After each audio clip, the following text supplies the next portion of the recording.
मैंने एक यूट्यूब पर शॉर्ट्स में वीडियो अपलोड किया था जिसमें मैंने वज्रासन पोस्ट करके दिखाया था और उसके बेनिफिट बताया था। वो आप देख सकते हैं वहाँ पे जाके। आज की वीडियो में मैं आपको वज्रासन करने का तरीका बताऊंगी। जिन लोगों को वज्रासन करना नहीं आता है या जो कर नहीं पाते हैं, उनको तरीका पता है लेकिन बहुत देर तक बैठ भी नहीं पाते हैं, पैरों में दर्द होता है, एंकल दर्द करना शुरू हो जाती है, या पोजीशन करेक्ट नहीं पता है कि कैसे बैठना, वो सब कुछ इस वीडियो में हम कवर करेंगे।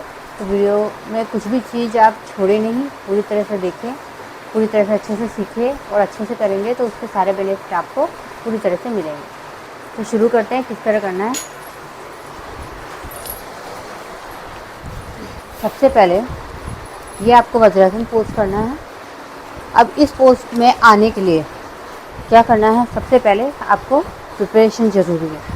अपने दोनों पैरों को इस तरह से सीधा कीजिए।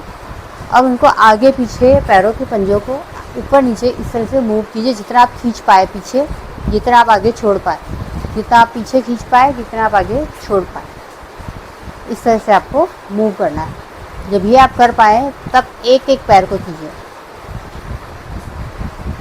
एक एक पैर को करेंगे तो आपको थोड़ा अच्छा और रिलीफ होगा। आपके जो मसल्स है, एंकल मसल्स है, वो और आपके पैरों की मोबिलिटी दोनों बढ़ेगी। अब इस तरह से कंप्लीट मूव करना है।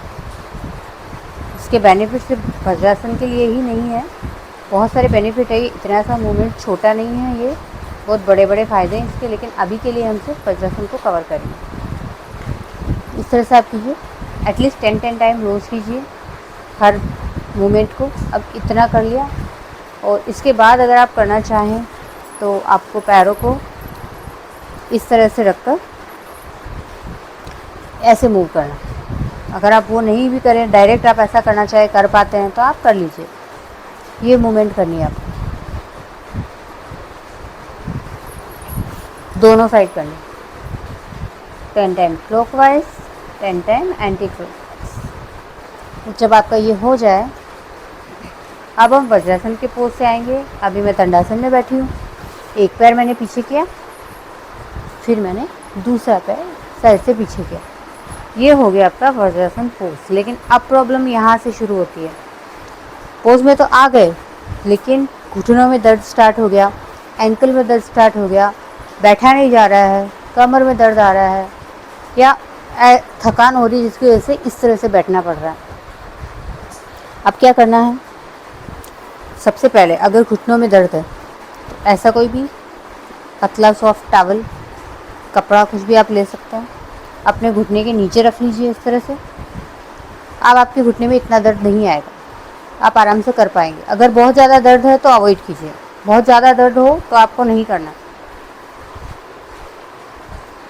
अगर किसी भी तरह का ऑपरेशन, इंजरी, किसी भी तरह कुछ भी हो अगर पैरों में, तो नहीं करना। अब ये सेकंड इसी से ही करेंगे।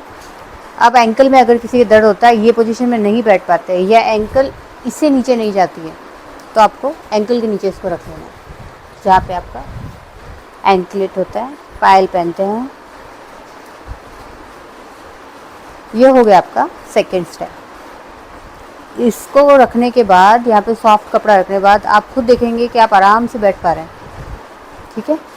थर्ड स्टेप, ऐसा कोई भी कुशन कुछ भी ले लीजिए।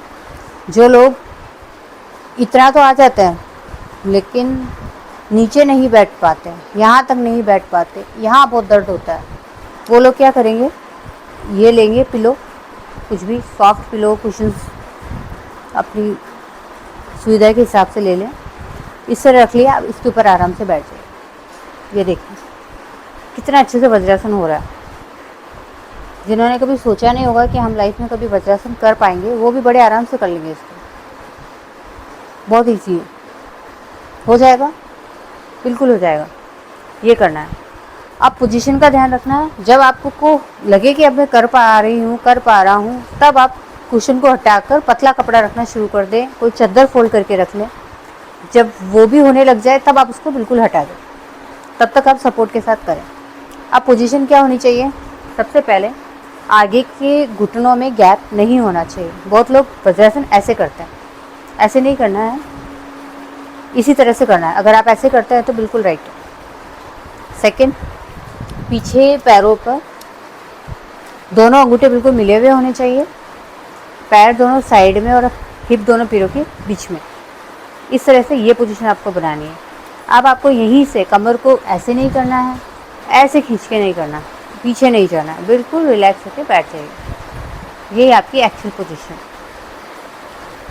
डन। थर्ड आपको करना है, ध्यान रखने वाली चीज़ है अब तो, कि बहुत लोग क्या करते हैं वज्रासन में तो बैठ गए, अब उनको जब थकान हो रही है या नहीं बैठ पाते, वो जैसे ही वज्रासन में बैठेंगे वो इसी पोजीशन में बैठेंगे। इस तरह से हाथों पैरों को करके वो वज्रासन में बैठ जाते हैं। कमर झुका लेंगे, फिर ये वज्रासन में बैठ गए। आप खुद करके देखिए, एक तो आप ऐसे कर रहे हैं, आपके पैरों पे बहुत ज़ोर पड़ेगा। अब अगर ऐसे करके आप बैठते हैं, ना तो कोई ज़ोर है, ना आपको इसका कोई फ़ायदा पड़ रहा है। हाँ, स्टार्टिंग में अगर आप बिल्कुल नहीं हो पा रहा है आपसे, तब आप हल्का आपका प्रेशर अगर हाथों पे डालेंगे तो यहाँ का प्रेशर थोड़ा कम पड़ जाएगा, तो आपको थोड़ा सा अच्छा लगेगा। बट परमानेंट या यही पोजीशन सही है, वो बिल्कुल सही नहीं है। आप हाथों को यहीं पे रखेंगे। स्टार्टिंग में आप चाहे तो यहाँ से करेंगे तो आपको थोड़ा हल्का फील होगा, आप कर पाएंगे, पर कमर सीधी रखनी है, कमर को ऐसे नहीं करना। चाहे तो आप आगे थोड़ा सपोर्ट हाथों का कर सकते हो, पर कमर आपको बिल्कुल सीधी रखनी है। धीरे धीरे आप हाथों को उठाने की कोशिश करके नॉर्मल पोजीशन में आ जाए। ये हो गया आपका कंप्लीट वज्रासन। वज्रासन को देखिए इस वीडियो में। जिनको वज्रासन करना नहीं आता उनको शेयर कीजिए, ताकि आप किसी और को भी बेनिफिट कर पाए। और सबसे बड़ी चीज़, इसके बेनिफिट अगर आपको जानने हैं तो आप मेरा एक शॉर्ट वीडियो जो मैंने अपलोड किया है उसे देख सकते हैं। अगर आपको अच्छा लगे तो लाइक शेयर सब्सक्राइब ज़रूर करें। मिलते हैं अगले वीडियो में। आपका अगर कोई ऐसा आसन है जो आपसे नहीं लगता है तो आप मुझे बताएं, मैं आपको तरीका बताऊंगी कि आपको कैसे करना है। Thank you.